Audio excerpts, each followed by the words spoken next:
मुर्द party द्वारा आज दिनांक 11 अगस्त 2024 को UP press club Hazratganj press वार्ता की गई।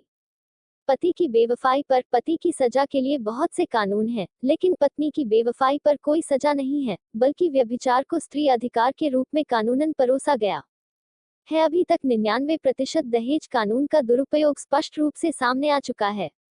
इतना सब होने पर बाद भी सुप्रीम कोर्ट द्वारा व्यभिचार कानून के खत्म कर देने से जिस तरह से पत्नी के साथ प्रेमी को संबंध बनाने की छूट कानून में दी है, उसको सभ्य समाज स्वीकार नहीं कर पा रहा है। खासतौर से ग्रामीण समाज इसका जबरदस्त विरोध कर रहा है, किंतु कानून से कोई सहायता न मिलने के कारण उनका विरोध हुआ हो जाता है। पार्टी द्वारा एक प्रेस वार्ता का आयोजन कल यूपी प्रेस क्लब लखनऊ में किया गया था। उसका क्या उद्देश्य था और किन मुद्दों पर बात हुई?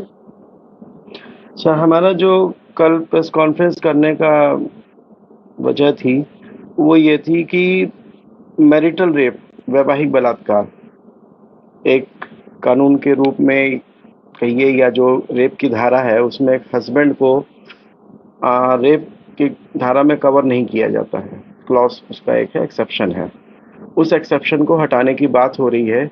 यानी महिला संगठन का ये कहना, रेप चाहे पति करे या बाहर का कोई करे, रेप रेप होता है। तो हम सीधे शब्दों में कहें कि उनको पति और बाहर वाले में अंतर नहीं पता। क्या दोनों उनके लिए एक है? क्या पति वैवाहिक संबंध बनाने के लिए ही पत्नी और पति का रिश्ता है, उसमें कोई अगर जबरदस्ती कर रहा है या तो जिसको पब्लिक के दिमाग में माइंड सेट है कि जबरदस्ती वर्ड है, लेकिन अब यहाँ जबरदस्ती नहीं है रेप की डेफिनेशन में, अब है इच्छा और सहमति। कई बार ऐसा भी होता है कि पति की इच्छा नहीं है और पत्नी की इच्छा है और संबंध बनाए जाते हैं, तो क्या उसको रेप मानेंगे? नहीं माना जाएगा, क्योंकि महिला कह रही है तो फिर कहाँ से मान लेंगे। लेकिन अगर पत्नी की इच्छा नहीं और पति संबंध बनाता है या संबंध बन भी जाते हैं, उसके बाद अगर वो कल सुबह कह दे कि मेरी इच्छा नहीं थी, सहमति तो मैंने दे दी थी लेकिन मेरी इच्छा नहीं थी, दैट इज कॉल्ड रेप।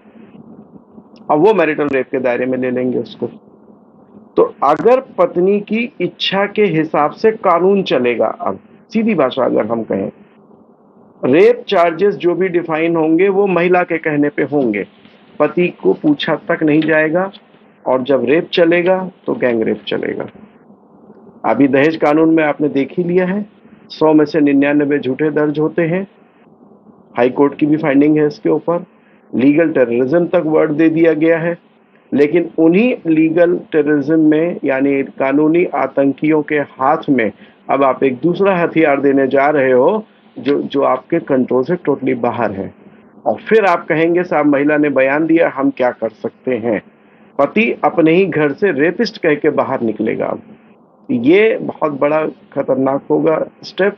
तो मेरी माननीय उच्चतम न्यायालय से गुजारिश है कि इस तरीके से कानून सिर्फ एक पक्ष सुन के ना करें। सर, ये पार्टी मर्द पार्टी बनाने का आपका क्या उद्देश्य था और नाम जो है इसका मर्द, मतलब आपके दिमाग में कैसे ये प्रेरणा है जो आपने ये पार्टी का रजिस्ट्रेशन कराया? देखिए, हम करीब 2004 से पुरुष अधिकार आंदोलन में जुड़े हुए हैं। जाहिर बात है, जैसे महात्मा गांधी जी को ट्रेन से धक्का दिया गया था तब उनको समझ में आई थी कि तकलीफ क्या होती है, अदरवाइज वो भी बैरिस्टर थे।